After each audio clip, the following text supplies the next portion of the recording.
Today we're going to have a natural conversation about working out, which is funny because we don't do a lot of working out in the traditional sense of working out, that is. Let's talk about it.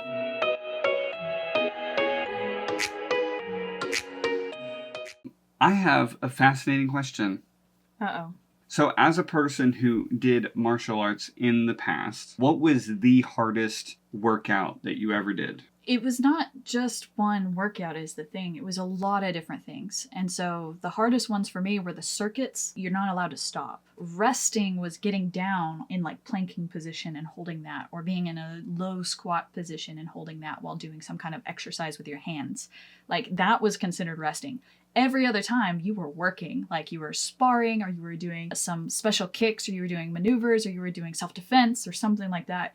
And those classes were very, very intense. They were high intensity classes when we did them that way. And they were very beneficial, but man, they really whipped you into shape with those. Probably the most grueling workout exercise I can think of is, for some reason, it's a burpee. It's like combining all of the things. Like you have to squat down, then you have to get into a push-up, and then you have to do a push-up, you have to stand up, you have to do a jumping jack, and then you have to do the whole thing over again. So it's a lot of up and down, up and down, up and down. Right, and those are brutal, but there are worse exercises. For example? What I just described. It doesn't have to be super complicated, and it doesn't have to involve a lot. What matters is that you're doing it with high intensity and you're doing it at a faster pace, or you're doing it for a longer time and you're rotating constantly without any rest. Sometimes the instructors would be very gracious and give us a 30-second rest as part of the rotation, but it did not happen that often. That 30 seconds did not feel very long, but a 30 seconds where you're like having to do punches and ducks and stuff like that, that felt like forever. If squatting down and being there for like 30 seconds at a time or whatever was rest, what was the warm-up like? The warm-up was like stretches. First of all, before the official class warm-up, you had to limber up. So you had to show up and you were already dressed and ready to go, but you had to stretch yourself at your own pace, because when they did the class warm-up, we all had to go at the same pace as the instructor. And it was a set routine. So there was a lot of leg stretches, there was some punching drills, there were some squat drills, some sit-ups, and there was some breathing exercises as well, but it wasn't very slow. It started slow because there was some power breathing, and then you had some breathing that you did more Tai Chi style, but then it quickly got faster, and then it ended with sit-ups. You could take some of those stretches and do that, and the kids would show up and just do that and be fine, of course. But the older you got, the more you wanted to limber up at your own pace before the warm-up even started for the class. When I attended one session one time, I thought it was kind of silly because the official limber up part of it was only 5-10 minutes, quickly progress, like you're saying, into actual training. But for me, when I was younger, when you were spry, when I was spry and not broken, I ran track, and so they would say that the limbering up part took at least 30 minutes. Was it all on you? Yeah, it was all on us. He did this kind of brief time of this is kind of what we're going to do today. Yeah. Now go out and do it. It was very, very low maintenance of I showed up 20 minutes ahead of time just to be able to limber up properly and then do the 5-10 minute warm-up thing. But it's because martial art classes are expensive. Yeah. And so you're not paying to stretch out. You're paying to get some training, to train up in the skill of self-defense. So there's always this balance between what the body needs versus expectation. And I believe that the only reason that standard warm-up was there and a part of every class was simply because kids would walk in and just jump in without limbering up or stretching at all. And you don't want to hurt them. That increases your chances of an injury, right? So I believe that was probably the only reason it was there. Yeah. But because the adults were all pretty smart and would show up early and actually warm themselves up properly first. What about the other end of the class? What was the cool down like? There wasn't much of one. I mean, usually the instructor would give 30 seconds to 2 minutes of just remarks about the class, kind of like a debrief. But then we would turn to the flag, we'd bow to the flag, bow to the instructor, bow to each other, and then that was it. So there wasn't actually a cool down, but people typically hung around after class to talk and stretch themselves out. So it was kind of up to you. because you have kids on a strict schedule, some kids are going right into something else, or they came from a class before, or they're going right to dinner afterward or whatever. Some families had to be very strict with time. So they wanted it to start on the dot and they wanted it to end on the dot. So we weren't able to be as loose with our timing as some classes. Now, if it was an all-adult Saturday morning class, time is a construct. You might show up for a 1-hour class and it would go on for 2 or 3 hours. So it really depends on the people and what the setting is and who's there and who's on a time crunch and who's not and what the expectation is. So for track, whenever you were training, what were you training up for? Like, was there a goal? Because it doesn't sound like there was much of a goal other than times. Yeah, that was it, pretty much. How it would go on the brief, the coach would literally say, these are the exercises I want you to do. I want you to go maybe, 1 time around the track, and then 2 times around the track, Right. 3, 4, and then go back down, 3, 2, 1.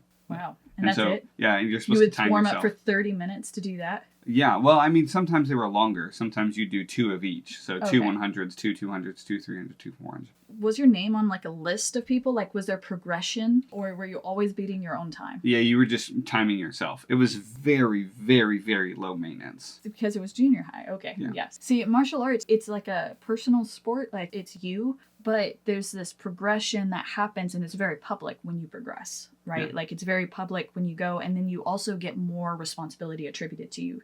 Because the idea in martial arts is very much like, if you know something, if you're a higher belt, then you can teach a lower belt something. You better learn it right, for one, for personal reasons, because you want to be able to teach the next person really well. Yeah. But the other thing is that it's a very public demonstration of your skills and your ability. So, because of testing is public. So in some martial arts, doesn't exactly work that way, or it's very small. So maybe just your family's there and your class. But some, like the one that I was in, it was like a big deal. It was a statewide thing, and then it was a nationwide thing. So that would be a bit different. So yes, I was getting better personal bests, but more often I was focused on being able to do it right so I could teach somebody else to do it better than I did it. Or I'd teach them the tricks so that they could get there faster. It was kind of like that. But then also, I didn't want to look like a fool, really, in front of like a stadium full of people either. Yeah, So, I mean, that makes sense. So you guys had like a very identifying mark of belt color. progression. So theoretically, it's like, I am responsible for knowing this information. Right. And track, yeah, it was not like that. So a person can never look at you and just look at you and say, you're the best runner on the team. Like, you couldn't do that. Unless somebody said, he's the best runner on the team because he won the state championship last year. No one would be able to tell. Such a different way to work out. So now that we're parents and have broken bones and stuff like that, our workout is very different. Very much, I think it's more like stretching a little bit in the morning so that we don't pull something. But also, like, it's the day-to-day. Like, right now our kids are still small enough that we're lifting them quite a bit, or we're wrestling with them or playing with them. We do a lot of outdoor stuff like hiking and activity-driven stuff that we can incorporate the kids with. But we don't really go to a gym. We don't have a gym anywhere close to us. We would have to drive quite far actually to go to a normal gym, and it's just not worth it in time, in gas money, or, it's just not worth it for us. So we could work out at home, but we really don't. Why don't we do that? It's a good question, because I think like when we were in university, we would rock climb at least twice a week, sometimes more. And I think having a family, the priority has shifted from like my personal fitness to like the whole family's like betterment. Yeah. So I'm not going to go to the gym and leave my family stranded just so that I can be physically more fit, because that would be bad. It's not like working out is not important at all. It's just that there's other priorities right now in our lives with being a young family, being like, this is more important. Yeah. I know that I've tried to do more like working out at home, but now I have kids that just body slam me from nowhere, or they like get on me when I'm trying to do push-ups or sit-ups or something, and it just makes it really difficult. Now, of course, I could do it after they go to bed, but I'm usually so exhausted that I'll end up pulling something because I'm doing things improperly. Or I could do it early in the morning, but honestly, somehow, I think our youngest hears us. Whenever we get up early, we're like, okay, 5:30, we're up, we're doing stuff, we're getting ready to get stuff going in a day before the kids get up. And somehow the youngest gets up as well. I don't know how it works. Just somehow there's a link. This kid just knows. Part of it is just really inconvenient to try to work out consistently every day where you have something, unless we can make that time and set it aside, and this is going to be the time. We have to be very aggressive about it. And then we did do that early on. When we just had one kid, we could do that. But somehow at two, it's just not as easy.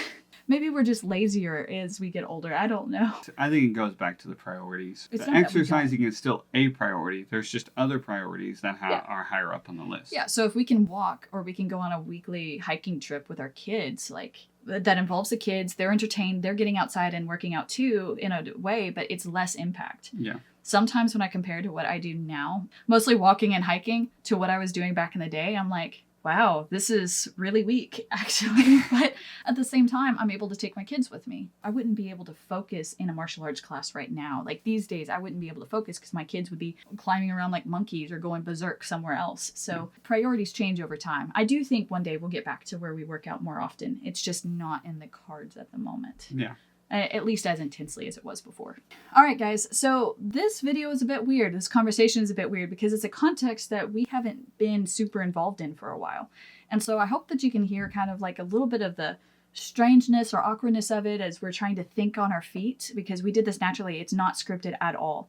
So one of those things is, how do Americans talk about something that they're not actively involved in? And so you could hear that we referred a lot to the past when this topic was really relevant to us. But then we're also kind of stepping into, yeah, maybe we should do this. And we start using more of those conditionals and more of that subjunctive mood. Like, yeah, we probably should get into it. We might do it someday, but right now that's not as doable. So I hope that's helpful to you, because that's not the type of video you would see published very often, is people talking about what they don't currently do or it's not currently relevant to them. So it's a really good English listening practice. As you will have seen, we did use several of the phrasal verbs that we did in our previous video. If you haven't watched that, go back and watch it, and then you can kind of spot these and how we use them in an actual context. Thank you guys so much for watching. We'll catch you on the next one.